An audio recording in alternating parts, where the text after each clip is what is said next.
Gente, John Textor levou transfer ban lá na França. Situação aí pesada, né, do Lyon aí.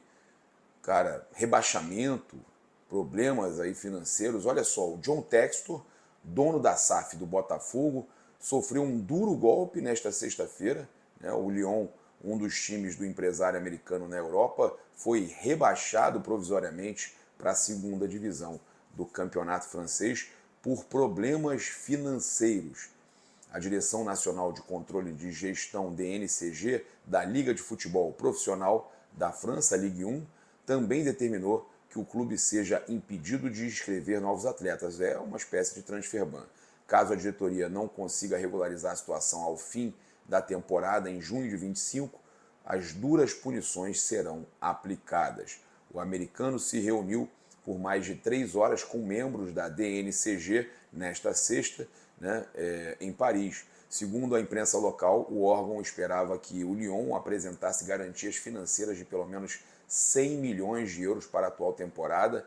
E a França é um dos países na Europa onde o fair play financeiro é mais rígido. Olha só, hein? O Landim vinha falando sobre a questão do fair play financeiro do Textor aqui no Brasil. Não tem leis assim muito exigentes do fair play financeiro no Brasil, praticamente nada, né? E lá na França, o Textor sendo punido, cara, rebaixamento provisório do Lyon. Olha que loucura. O Lyon que era um dos interessados aí, né, no Wesley, no lateral do Flamengo. Cara, eu fico impressionado, porque o que ele tem feito no Botafogo aí, e o Landim tem falado de questão de fair play financeiro, né? Agora, sendo punido lá na Europa, antes da punição ser anunciada, Textor disse à imprensa que a conversa havia sido boa. Estou confiante nos nossos números. Nunca posso ter confiança na forma como o órgão regulatório olha essas coisas. Acredito que a DNCG é independente de algumas pressões, mas temos muitos inimigos dentro da direção da Liga. Sempre é isso, né? Sempre tem teoria, né? Você sempre tem a sua teoria. É impressionante. O americano prometeu um pronunciamento para hoje, tá? Então as sanções ocorrem após a Eagle Football Group, holding que pertence à Textor, registrar um déficit de 25 milhões de euros, cerca de 157 milhões de reais na cotação atual, ao fim da temporada 23-24. Segundo a imprensa francesa, a dívida da empresa é de aproximadamente 500 milhões de euros, 3 bilhões de reais. E, rapaz, será que o barco do Botafogo vai afundar? Né? Mal começou a navegar, já vai afundar, porque o Botafogo ainda, ele falou que ia chutar a bunda do Flamengo, e o Botafogo ainda não ganhou nenhum título, o Flamengo já ganhou, né? Olha que loucura, né, cara? É o que eu falo, nada como um dia após o outro. Agora o Textor terá de lutar contra o tempo para equilibrar os cofres do Lyon, e o magnata americano busca há alguns meses vender os 45% de suas ações do Crystal Palace da Inglaterra para amenizar a situação da Eagle. Né? O empresário também é sócio majoritário do RWD Molenbeek, da Bélgica. A holding também espera lucrar com a venda de parte dos jogadores da rede. Com Luiz Henrique, Igor Jesus e Thiago Almada, trio de destaque do Botafogo que atrai o mercado europeu, tem grandes chances de serem negociados em janeiro. Vai começar queima total no Botafogo. John Textor toma transfer ban no Lyon, tá duro, precisando de dinheiro e pode começar a queima total no Botafogo. Que loucura, né, gente? É o que eu falo, negócio de SAF, rapaz. Preocupação aí, amor ao clube, zero. Vê se o John Textor tatuou de verdade na pele o escudo do Botafogo. Ele fez lá de rena, fez de rena, né? Em outubro, a Eagle anunciou um plano de recapitalização que visa levantar 1,1 bilhão, 6,3 bilhões de reais como parte do processo para entrar na Bolsa de Valores de Nova York no primeiro trimestre de 2025. A maior parte do valor seria para quitar as dívidas da holding por meio da venda de sua participação no Crystal Palace e por oferta inicial de ações IPO, né? É uma sigla em inglês. De acordo com a Bloomberg, o Eagle, né, está buscando um empréstimo de 300 milhões para ajudar a pagar as dívidas de um empréstimo com a Ares Management Corp, realizada em 2022. A holding esperava pagar a dívida com a venda das ações referentes ao Crystal Palace, o que ainda não aconteceu. O Lyon ocupa a quinta posição do campeonato francês com 18 pontos, um a menos que o Lille, time que abre a zona de classificação para a Liga dos Campeões com 19. O clube do Textor terá o rebaixamento confirmado ao fim da temporada se não resolver as pendências que eu falei para vocês aqui, independentemente de uma classificação ao principal torneio de clubes da Europa. Eles podem ficar de fora, tá? Trazer para vocês aqui que o Gabigol entrou na mira de equipe mexicana. O atacante está de saída do Flamengo, né? O jornalista André Hernan divulgou a informação. Além disso, né, além desse clube do México, o Gabigol também despertou interesse no futebol árabe, que costuma fazer grandes investimentos aí também nas janelas, e os empresários do jogador pretendem ouvir cada uma das propostas antes aí de definirem qual o futuro do jogador, tá? Vale a gente também lembrar que o Gabigol tem um contrato com o Flamengo até 31 de dezembro desse ano, e o jogador não tem pressa para definir os próximos passos da carreira. Além do clube mexicano, né, e do futebol árabe, tem Cruzeiro, tem Santos, Bahia, tem muitos clubes aí que estão interessados, alguns como Cruzeiro e Santos já fizeram até mesmo proposta, né? O presidente do Flamengo, Rodolfo Landim, falou sobre o imbróglio aí, né, envolvendo a renovação do Gabigol. Segundo ele, o jogador fez uma proposta de contrato de mais 4 anos, além de um aumento significativo na remuneração. E ele quer uma espécie de luvas, né, uma recompra, o que o Flamengo não concorda.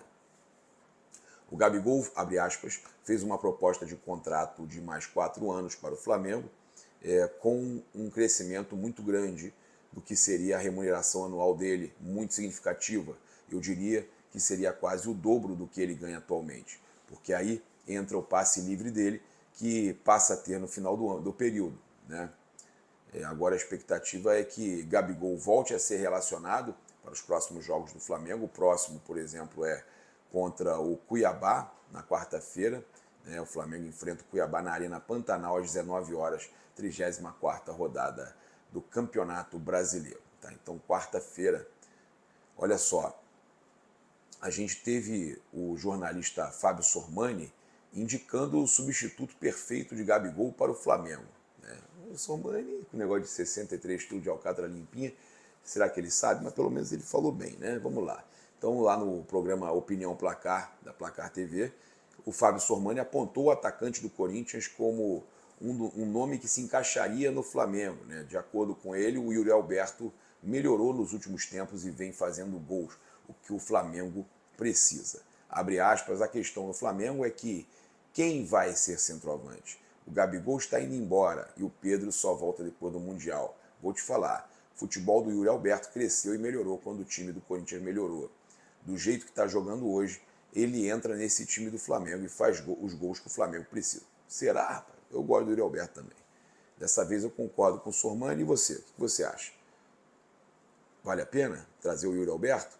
E olha, o Flamengo negocia naming rights de mais de 1 bilhão com parceira do Palmeiras e gera aí também um lucro gigantesco à Prefeitura do Rio. São assuntos ligados a estádio, né? São dois assuntos diferentes, duas notícias boas. O Flamengo negocia um investimento de mais de 1 bilhão confirmado pela diretoria comigo, Gustavo Oliveira, Rodrigo Dunch, eles confirmaram, né, no embarque do Flamengo até para a final da Copa do Brasil. Isso seria em troca do naming rights por 20 anos. Os valores negociados pelo Flamengo são muito superiores aos que o Allianz paga ao Palmeiras para dar o nome ao estádio do clube, né? Anualmente, a empresa do ramo de seguros desembolsa 28 milhões por ano ao clube paulista, em um acordo iniciado em 2013 e válido por 20 anos. O contrato do Flamengo geraria entre 50 e 70 milhões de reais por ano. Além de tudo isso, a Prefeitura do Rio calcula que a construção do estádio do Flamengo pode gerar um impacto positivo de 5,3 bilhões de reais na economia do Rio de Janeiro. Isso aí é espetacular, né, gente? O estudo usou como base o comportamento do torcedor carioca e algumas projeções. Vamos falar aqui agora do mercado da bola. O Flamengo monitora a contratação, né, de Arthur Cabral, atacante do Benfica. Tá? O jogador está sem espaço lá em Portugal, né, e o brasileiro deve ser negociado aí pelo clube europeu na próxima janela de transferências. Nesse cenário, o Flamengo aparece aí como um dos principais interessados em contar com Arthur Cabral. E aí, o que vocês acham? Informação do jornal Record de Portugal. É interessante esse nome? Arthur Cabral. O Flamengo já começa a avaliar opções aí, né, para o seu time do Super Mundial do ano que vem. Fechar com uma grande notícia ainda da final da Copa do Brasil, o fotógrafo atingido pela bomba, né, lá na final entre Flamengo e Atlético, teve alta hospitalar, né, profissional aí de 67 anos, ficou internado por 5 dias após o incidente.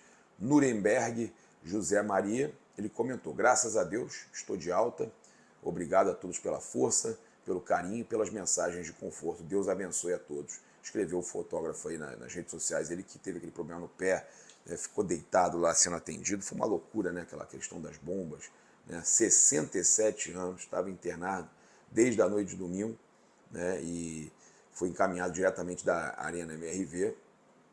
No decorrer da semana foi cogitada a realização de cirurgia, mas houve opção por tratamento conservador para corrigir a fratura dos 3 dedos e o rompimento de um dos tendões do pé. Que loucura, né, cara? Que absurdo. É uma tristeza o que aconteceu lá. Uma falta de esportividade, aceitar a derrota. É isso. Convido você a seguir, curtir, compartilhar em todas as plataformas. Você que está no YouTube, convido a se inscrever aqui embaixo, acionar a notificação no sininho, deixar aquele like maroto.